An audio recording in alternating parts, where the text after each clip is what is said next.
So today, we're digging into a really fascinating and honestly ambitious idea.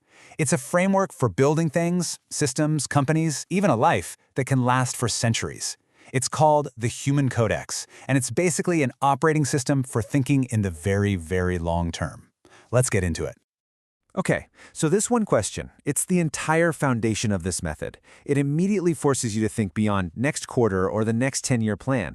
I mean, we're talking about building something that outlasts you, your team, maybe even the technology it was built on. It's a radically different way of looking at things. So here's how we're going to break this down. First, we'll stick with that 200-year question. Then, we'll see why procedure is so important for creating something called scalable wisdom. We'll dive deep into two of the core principles, then see how it all fits together into a single system. And finally, we'll look at how you can actually apply this filter to your own ideas. Right. So if you want to build for the truly long term, you can't just use the same mental operating system we use for short-term goals. You really do need a fundamental shift in how you think and how you build.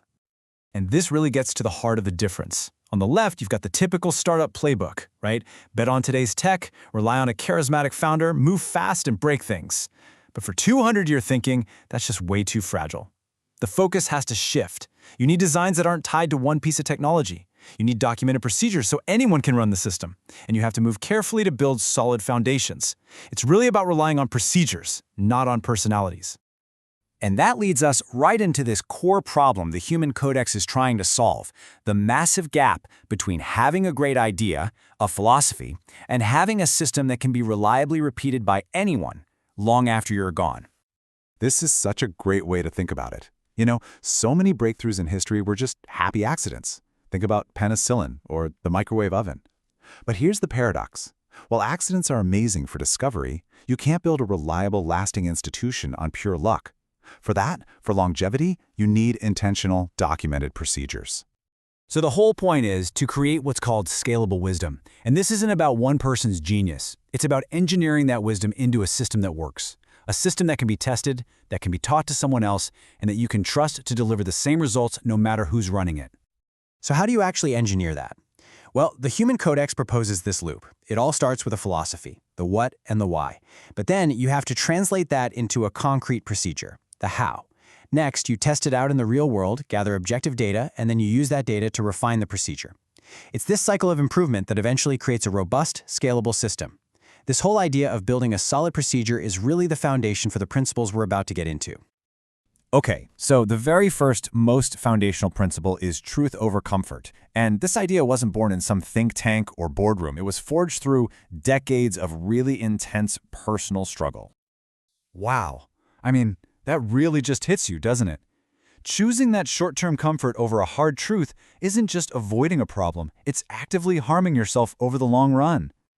A lot of this thinking comes from the author's own life story of being gay within the Mormon Church.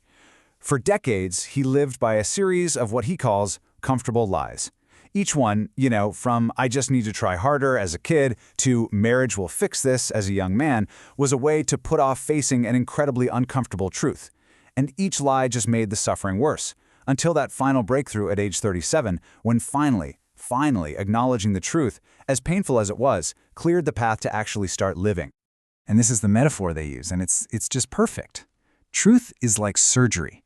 Yes, it's painful right away, but it's the only way to actually start healing and build a foundation for real health. Comfortable lies, though, they're like cancer. They start small, they spread silently, and in the end, they just destroy everything. Now, the second core principle is just as crucial: verification over assumption. This is all about the discipline of never, ever acting on a premise that you haven't actually checked. Whoa, okay. That's a pretty intense way to put it, but it makes sense when you think about it. An assumption isn't just a mistake. It's you forcing your own unverified reality onto a situation, which almost always leads to wasted effort and broken trust. So, what's the real cost of a simple assumption? Well, in one very famous case, it was this much: $327 million. Yep, this was the price tag for the Mars Climate Orbiter, a complete and catastrophic failure. And why? Because one engineering team at NASA was using imperial units, feet and pounds, and another team was using metric, and nobody thought to verify.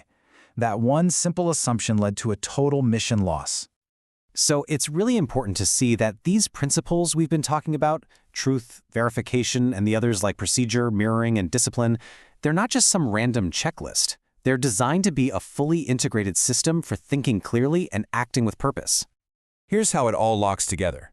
Think of truth as your ultimate destination, your North Star. Procedure is the actual path you build to get there.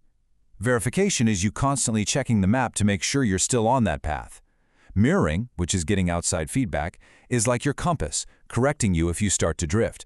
And discipline, well, discipline is the fuel that keeps you moving forward on the path. They all support each other.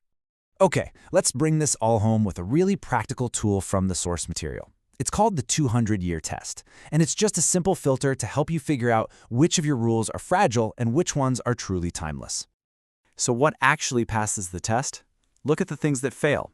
They're tied to specific technologies, like GPT-4, specific companies, like AWS, or specific people, like Roger. They're fragile.